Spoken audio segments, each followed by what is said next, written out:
Hello and welcome to the Bigger Than Us podcast. Today I'd like to welcome Erik Lensch to our show. Erik is the CEO of Leyline Capital. Leyline provides financing that bridges the gap between mid-stage development and construction by investing in the pre-construction phase of renewable energy projects. Erik, how are you doing today? I'm doing great. Thanks for having me. Erik, thank you for being on. Erik, I'd like to kick the show off with something interesting about you that most people wouldn't know. Sure. So I think most people probably don't know that I am a second generation renewable energy entrepreneur. My father had a solar energy and wood stove business back in the 1970s and early 80s in Roanoke, Virginia. The company was called Roanoke Independent Sources of Energy, which is RISE. So nice little play on words there. That is. He likes to say that although the business did well for several years while oil prices were high, ultimately he closed it in the mid 80s, and we like to say that he was just 30 years ahead of his time. He sounds like a futurist. Yeah. Well, he very much is. Still is today. He's doing quite well as he's in his 70s, but he really was a pioneer in sort of the sale and distribution of solar, thermal, and renewable energy systems back in the late 70s. So if you're okay with it, let's dig into that a little bit. How did he see that future so far ahead of time?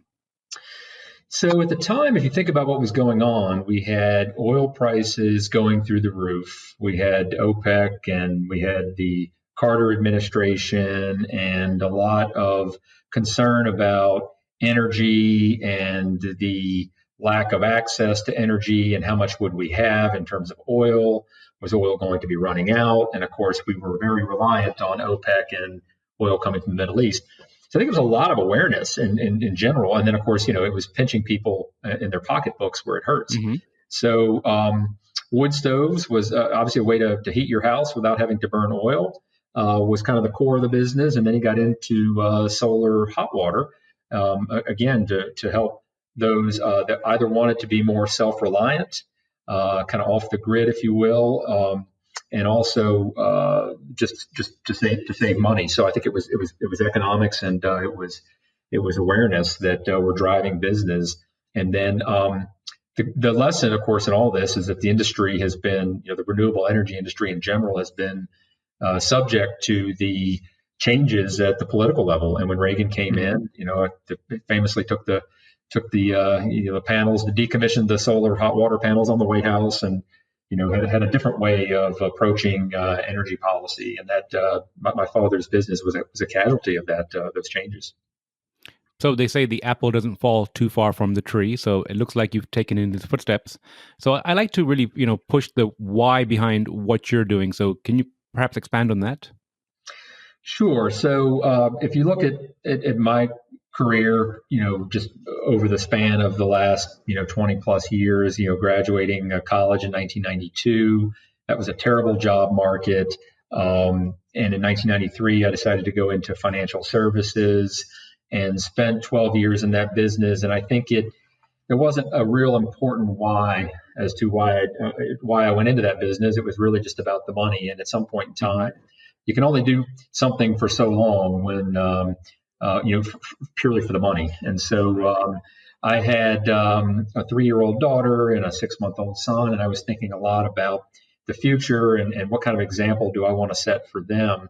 And somebody said to me, an advisor back in back in 2004, said, be open to the possibility that you can have it all, so that you can follow your passion, do what you want to do, you can make a difference, and you can make money doing it. And so I started thinking about that. I said, well, what would I do?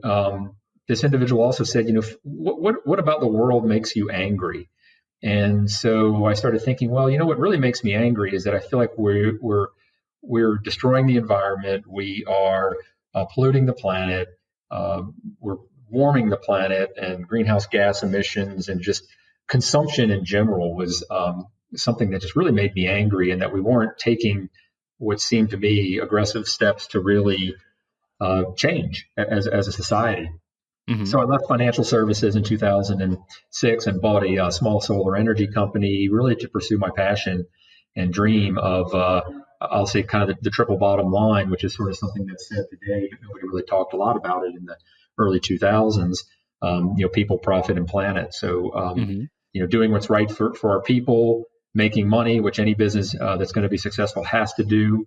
And I'm certainly that's the kind of the capitalist side of me. And at the same time, I think we can also have a tremendous impact on the planet, both through our successful business endeavors and also through policy and government policies, which have to work hand in hand. So it's really that passion for the environment, that passion. I think the other why for me is, once you have kids, you have children, I feel like your view on the world sort of fundamentally changes.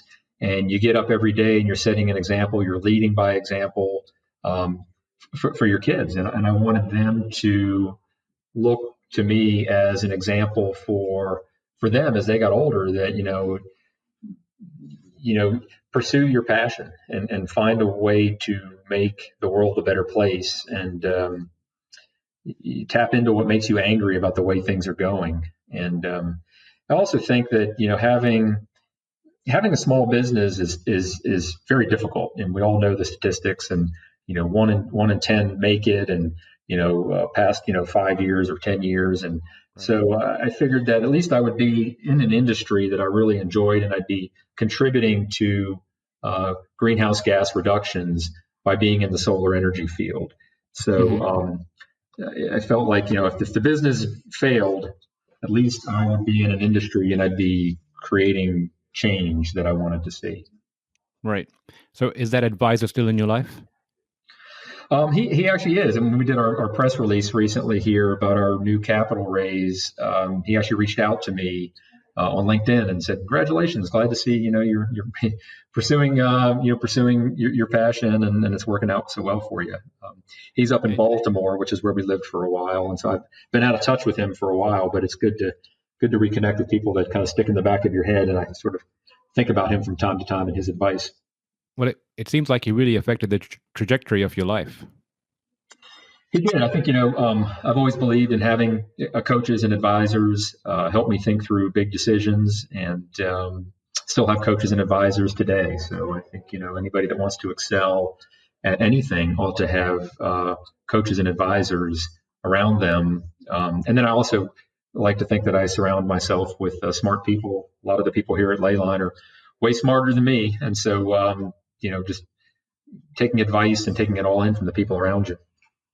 So you mentioned Leyline. Can you give a brief background on Leyline and what moved you to start it? Sure. So I had a solar development business based in North Carolina.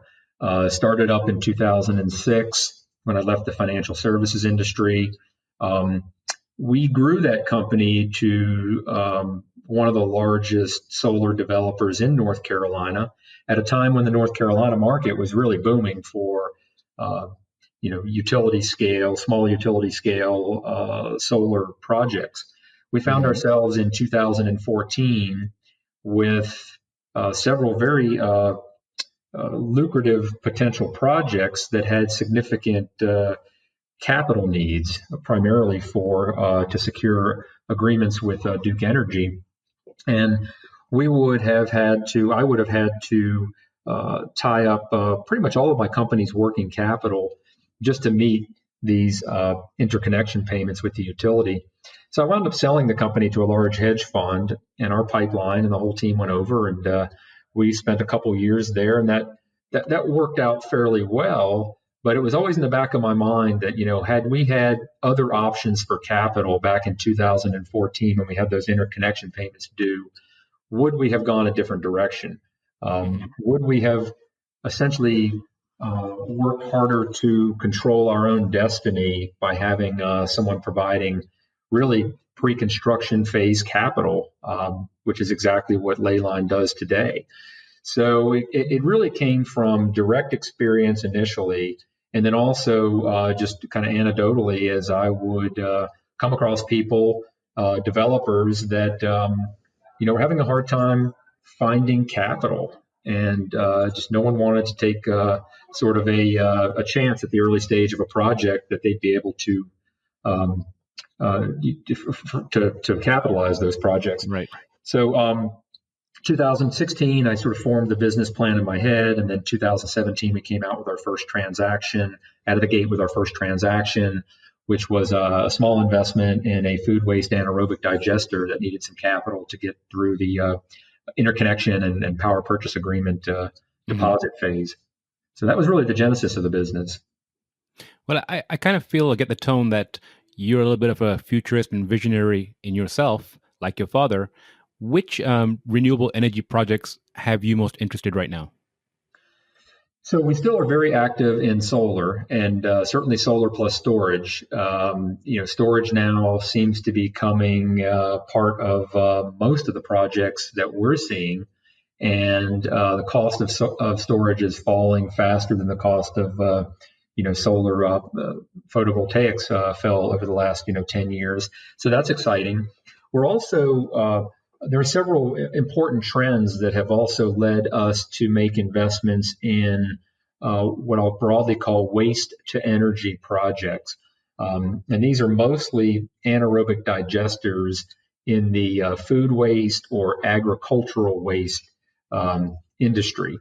So, for example, this year we made an investment in a project that is converting dairy manure into biogas and then injecting that gas, cleaning it up and injecting it into the pipeline, and then selling it into the California market for transportation. So it's renewable natural gas for transportation. We also invested in two fairly large food waste anaerobic digestion projects in many states and congested areas of New York and the Northeast, out in California.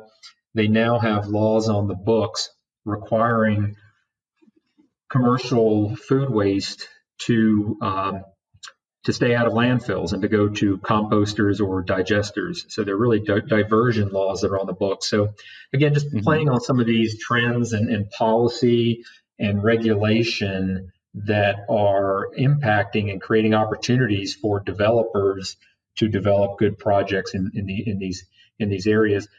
One of the interesting things about Leyline's business model is we see we don't often invest, but we often see early stage technologies, cutting edge kind of things that are happening in the renewable energy sector, and a lot of those things are taking some sort of waste product and converting it into energy. And so just be amazed at the types of things we see out there. It's pretty varied, and I guess developers are very entrepreneurial and very forward thinking in many cases. So totally agree with you. I'm a big fan of the waste to energy / waste to value space.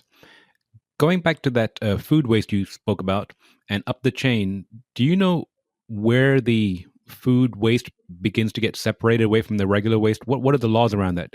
Do you have any insight into that?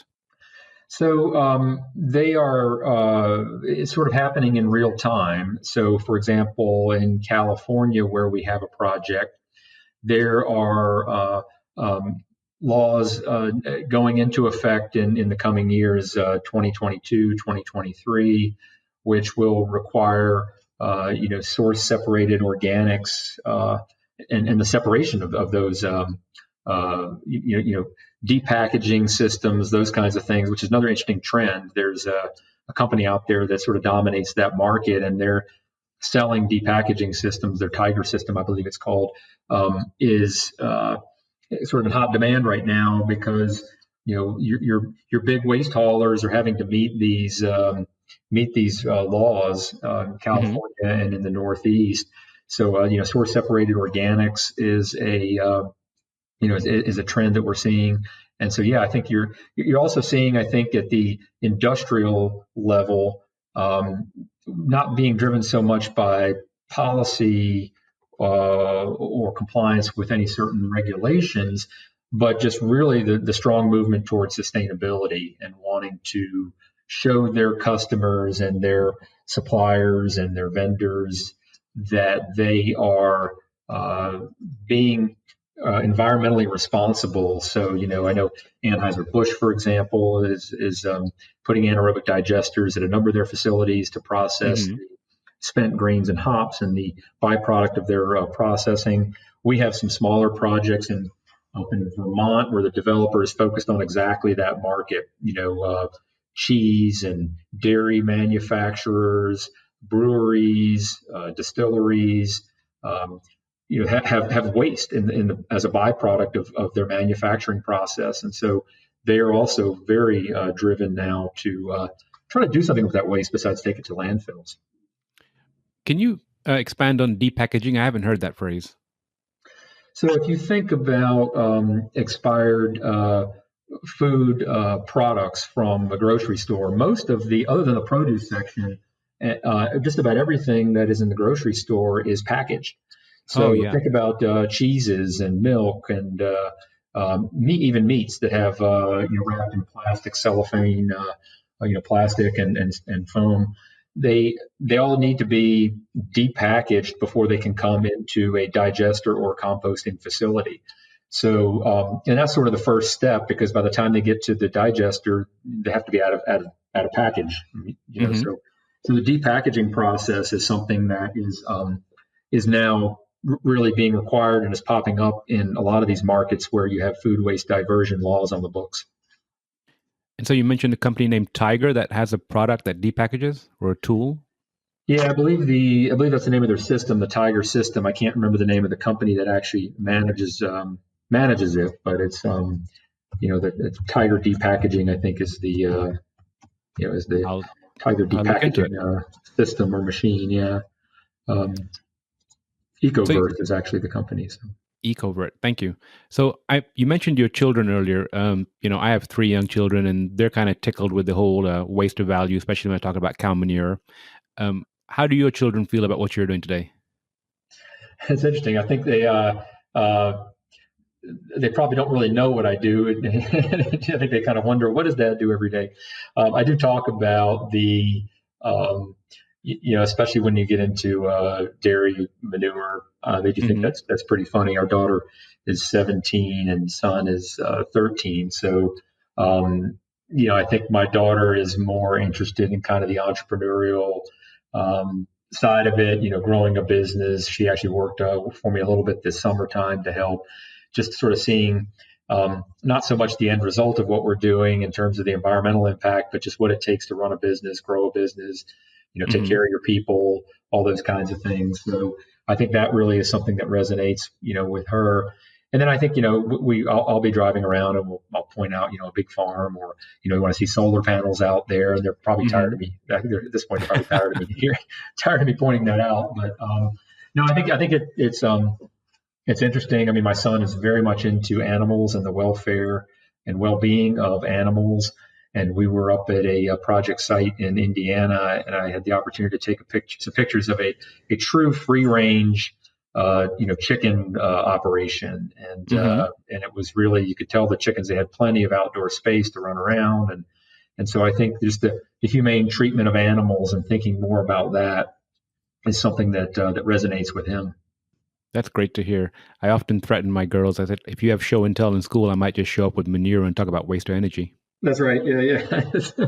You mentioned you opened up the show asking about interesting facts that few people would know. I mentioned my father earlier. Not only was he an entrepreneur and ahead of his time, he also was, I believe, the 4 or 5 time champion at our friends had a big party every year called Game Day, and Hmm. they would do a cow patty throwing contest, and they I've would heard of do those. two categories, one wet and one dry. And so the dry, you sort of throw like you would imagine, skipping a stone across the water. You need to get it kind of Okay. going like that. And then the Uh-huh. wet, you would kind of ball it up like a snowball.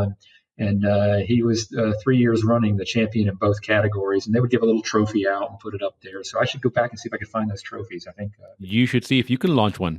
that's right. Yes. Yeah, new The contest competition. or the cow The, manure. the contest. Yeah. Yeah. There you go. So, Erik, you mentioned a couple of interesting things, one being visionary and your father, way back in the Carter administration. If there is a piece of advice that you can share with the audience, what would it be? I think I go back to what I said earlier is be open to the possibility that you can have it all. And I think if you think about that statement, it's really about having an open mind and a growth mindset so that I think too many times we get ourselves into a locked way of thinking that the world operates a certain way and our view of the world has to be a certain way or is a certain way. And in that, it's very difficult, I think, to have dialogue, constructive dialogue, and to grow a company and build a business if you don't have a growth mindset. And a growth mindset for me really means you're asking questions, continually asking questions, because that's how we move the dialogue forward, and that's how we get individuals to sort of come to our way of thinking, as opposed to sort of going head to head and sort of arguing with them. So really that growth mindset and just being open to the possibility that we can have it all. Be open to the possibility that we can solve all of the great challenges we have around climate change and global warming, and also have positive economic growth and create companies and businesses and new business models. I think that to me is just is where we need to go and how we're going to get there. So I would say be open to the possibility that you can have it all, that you can do it all, and start with that frame of mind. So two questions. First of all, I strongly agree with what you're saying. When you say have it all, it's a very broad statement, very strategic. What's helped you on a daily basis to get tactical with having it all? So I do a combination of things. I start my day off by doing some journaling. I think the other thing I do to set the tone is gratitude, and I start my day with three things that I'm thankful for. And then we actually also, as a family, every day at dinner, we do three good things about our day. And I think that attitude of gratitude, it sounds a little cheesy, a little hokey, but when you practice it every day, I think it really becomes powerful, and it grounds you in what's important, and it helps set the tone for the day. And then you can write out your tasks and your daily and weekly to-dos, and carry those out, and then those lead to your 90-day critical items that you need to get done. So it really those baby steps, but I think it really starts with that setting the right positive attitude for yourself every day, so that you have to have systems to stay organized and track your to-dos and all of that. But I think if you let yourself if you start your day out just checking your email, and you start going down that path of all of these little items that you don't step back for a few minutes and just think about your day and what you have to get done, and approach it from a point of gratitude. I think it just the day can turn into a bunch of noise, right? And that's not what you want. Totally agree. In fact, we have a gratitude practice that we do every night with my girls, and it's essentially same as what you said. We have three things you're grateful for today. And what I found is that since they are aware that my wife and I are going to ask that question in the afternoon or evening, they have that filter on during the day, so they have something for nighttime. So it allows them to look at the world from a different perspective. So I totally agree. Yeah, it's a great point. And we all also, it's the days where they struggle and it was just such a bad day. I had a terrible day. I can't find anything good about my day. We keep pushing them, and we keep saying, there's always something good in every day, and it doesn't have to be that you're jumping for joy over something super exciting, but there's always something good every day, and when you put it in perspective to the challenges and the struggles that people face around the world and right here in our own country, that that our kids don't face in our particular case. Just kind of puts it in perspective. There's certainly always something you can find in your day to be grateful for. So last question then. Any particular books that have influenced your thinking along these ways? So the one that I just finished reading, which I think for any entrepreneurs or even division leaders or company leaders is a book called Traction. And Traction is really about implementing EOS, which is an entrepreneurial operating system, and it helps to not only we had kind of the interesting process here at Leyline of having this large amount of capital, but also really starting a new company. And we could define our core focus and our values, get them written down and captured, and then start to build teams of people around the core focus. And then from there, develop a weekly and quarterly meeting rhythm using, to-dos and 90-day rocks and goals. So that book in particular has been, it's very practical in terms of its application. Okay. I mean, even how to run a meeting successfully and productively, so that there's somebody said to me a couple of years ago, you ask somebody about attending a meeting, and you could have 6 people in there, and they all just attended the same different meeting, because you can get 6 different answers as to what the meeting was about, what we talked about and discussed, because everybody has their filter on and is filtering it through their own lens. So getting your team on the same page, working in a unified way towards your goals. And the book Traction has been used by a number of CEOs and leaders, but is one I found just particularly helpful because of its practical nature and hands-on aspect. Well, I really appreciate that, Erik, and I really enjoyed speaking to you today. And thank you again for your time. And I look forward to catching up with you in 5 years and seeing where Leyline is. Absolutely. Thank you so much for having me. Thank you, Erik. Have a wonderful day. You too.